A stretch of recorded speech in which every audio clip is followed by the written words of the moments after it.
Hello guys, welcome to our channel. This is Teja. అయితే Nagari MLA మంత్రి రోజా గారు ఆమె క్రికెట్ నేర్పిస్తున్నారు జగన్మోహన్ రెడ్డి గారు అని చెప్పేసి కొంతమంది రాజకీయ విశ్లేషకులు విమర్శించారు. ఎందుకంటే పరిపాలన ఎలా చేయాలో నేర్పించకుండా క్రికెట్ నేర్పించడం అవసరమా, ఈమె ఇప్పుడు వెళ్ళి ఐపీఎల్లో వరల్డ్ కప్ ఆడదు కదా అని చెప్పేసి ఈ రకంగా ఆమెను టార్గెట్ చేసి కొంతమంది రాజకీయ విశ్లేషకులు తీవ్రంగా విమర్శిస్తున్నారు. సో ఇదే అంశంపై మనతో పాటు డిస్కస్ చేయడానికి సీనియర్ జర్నలిస్ట్ దుర్గా కుమార్ గారు. నమస్తే సార్. నమస్తే తేజ గారు, మన వీక్షకులు కూడా నమస్కారం. సో మరి రోజా గారు క్రికెట్ నేర్చుకున్నారు జగన్మోహన్ రెడ్డి గారి దగ్గర ఈరోజు. సో చాలామంది విమర్శిస్తున్నారు, పరిపాలన చేయడం నేర్పించాలి కానీ ఇట్లా ఎలా చేస్తారు అండ్ రోజా గారు కూడా జగన్ అన్న నగర్ నుంచి టికెట్ ఇచ్చినా ఇవ్వకపోయినా నాకు సంతోషమే అని చెప్పేసి రీసెంట్గా కూడా మాట్లాడారు. సో దాని గురించి మీరేం చెప్తారు?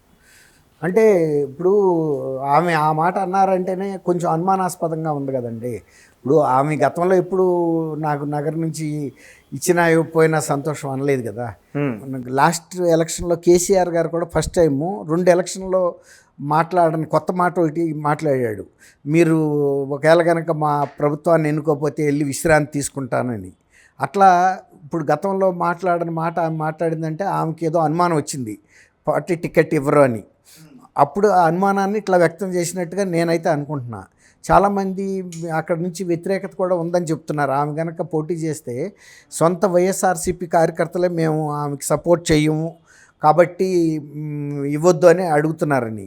వాళ్ళందరి కోరికలు కాదని జగన్మోహన్ రెడ్డి గారు ఇస్తారా అనేది మనం ఆలోచించాలి. అక్కడ జగన్మోహన్ రెడ్డి గారు దాదాపు ఆల్రెడీ ఒక 80 మంది వరకు కూడా మినిస్టర్లైనా ఎమ్మెల్యేలైనా కూడా సీటు ఇవ్వము, మేము వాళ్ళకి విజయావకాశాలు ఇవ్వన్నారు.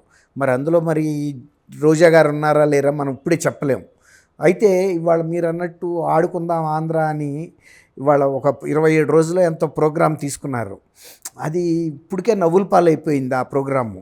ఇప్పుడు జనమంతా బాధల్లో ఉంటే రోమ్ తగలబడుతుంటే నీరో చక్రవర్తి ఫిడేలో వాయించుకున్నాడు అన్నట్టు ఇప్పుడు ఆంధ్రప్రదేశ్ ప్రజలు పన్నుల భారంతో ధరవరలతో అంటే నిత్యావసర వస్తువుల ధరలు పెరిగి ఈ బాధల్లో తర్వాత పంటలు కోల్పోయి తుఫాన్లో మొన్న ఈ బాధల్లో ఉంటే ఆడుకుందాం రా అని ఈ టైంలో పెట్టడం ఏంటి అనేది అందరూ కూడా నవ్వుతున్నారు.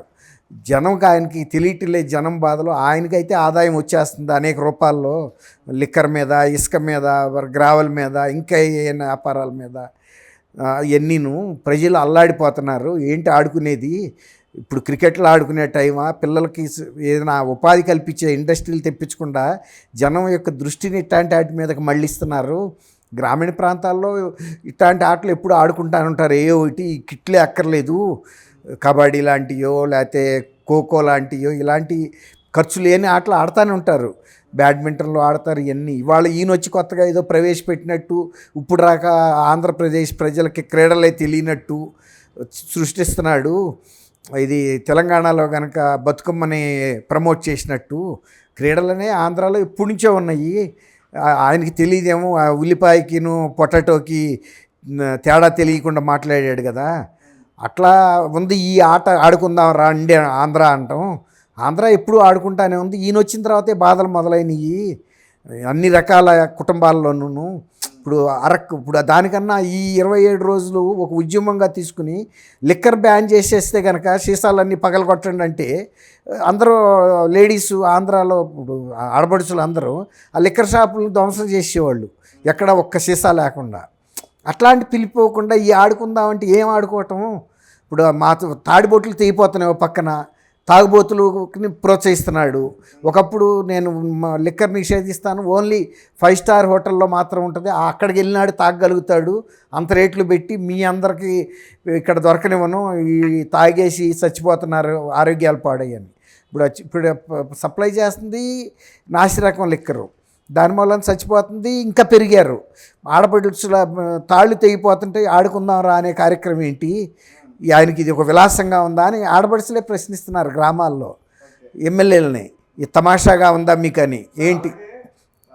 అదే కనుక లిక్కర్ బ్యాన్ చేసుకుని వెళ్ళి ఇవాళ ఆనందంగా గడుపుదామంటే వాళ్ళు ఇప్పటికైనా రెడీయే, ముందు లిక్కర్ బ్యాన్ చేయమంటున్నారు సార్. అలాగే అంటే ఆడుదాం ఆంధ్ర ఇదేంటి, ప్రధానంగా యువతల్ని ఎవరన్నా లైక్ అంటే యువకుల్ని ఆకర్షించడానికి జగన్మోహన్ రెడ్డి గారు అన్న తీసుకున్న ప్లాన్ అని చెప్పొచ్చా ఇది? అంటే ఎట్లాగో కొత్తగా పరిశ్రమలు తెచ్చి ఉపాధి కల్పించింది ఏం లేదు కదండి.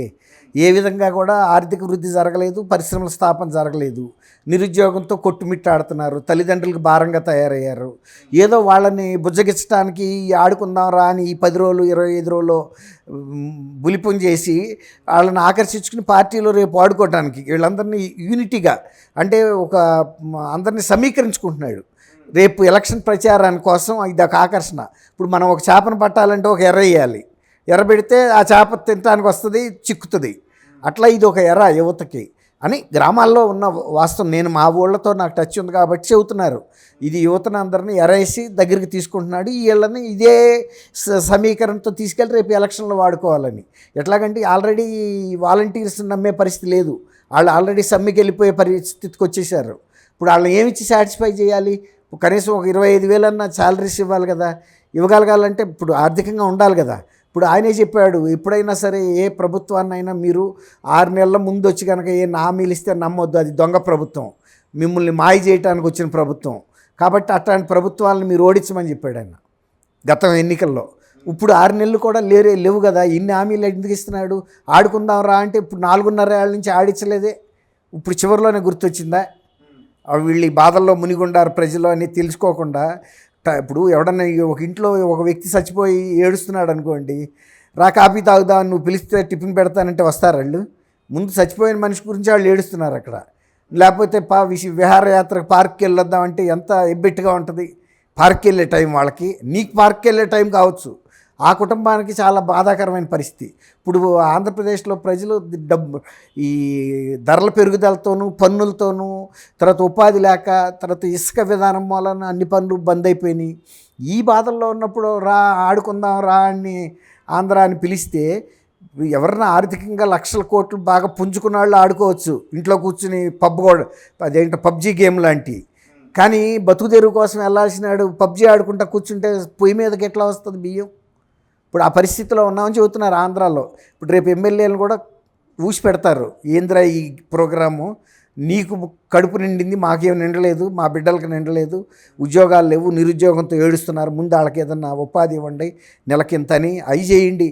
తర్వాత లిక్కర్ షాపులు ఫుల్గా బెల్ట్ షాపులు కూడా వచ్చినాయి, ముందు అవి పగలగొట్టండి ఫస్ట్ అని అడుగుతున్నారు. వీళ్ళేమో ఆడుకుందాం రా అంటే ఎవడొస్తాడు ఆడుకోవటానికి?